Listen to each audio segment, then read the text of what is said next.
आजिकाली समस्ते मोटापण नहीं चिंतित थिबा बेले एमिति आममानक मध्यरे अनेक लोक अछंती जो माने निज पतला शरीर को नहीं चिंतित थांते। हाँ आज्ञा से माने जेते खाइले मध्य सेमानक देहरे लागि न थाए फलरे सेमाने फिट लागि न थांते तेनु सेमाने चाहंती मोटा हबा पाई। तबे आजिर वीडियो रे मु आपनको कहबी पतला लोक माने किभली कोन खाइले मोटा होई परिबे। दर्शक बंधु जदि आपण पतलारू मोटा हेबाकू चाहुचंती तेबे खाद्य रे बानाना शेक सामिल करंतु। एबे आपण भाबुथिबे बानाना शेक आपण केमिति बनाइबे।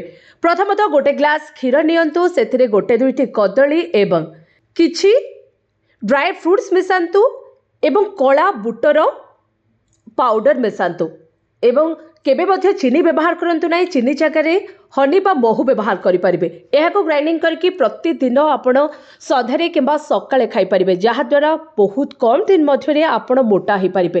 काहेकि ना क्षीर कदली रो कॉम्बिनेशन मोटा कराई थाए। एमितिरे भी आपण कदली दिन को गोटे दुईटी खाई परिबे जहा द्वारा मोटा मध्य होई परिबे। से बेले सब बेले तटका पनीपरिबा खाइबा खूब भलो। सुखा परिबा आदौ खांतु नाही। तटका पनीपरिबारे विटामिन बहुत रही थाए तेणु ଏହା द्वारा ମଧ୍ୟ पतला लोक माने फिट होई परिबे। माछ मांस कंकड़ा चिंगुड़ी आदि आमिष खाद्य खाइबा ମଧ୍ୟ उपकारी होई थाए। से बेले क्षीर दही लहुणी छेना घी आदि समस्त क्षीर जातीय जिनिस सुस्थ करि थाए।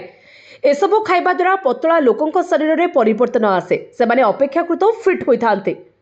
से बेले खाद्य रे रूटीन रे बादाम श्रेणी खाद्य यथा बादाम काजू बादाम आलमंड ड्राई फ्रूट्स खातु। यह चर्बी बढ़ाई न थाए बरं प्राकृतिक स्वास्थ्य प्रदान करिथाए। आउ एसबु खाइबा द्वारा शक्ति मिलवा सहित शरीर रे उज्ज्वलता वृद्धि पाई थाए एवं पतला लोक माने मोटा मध्य होई पारंती।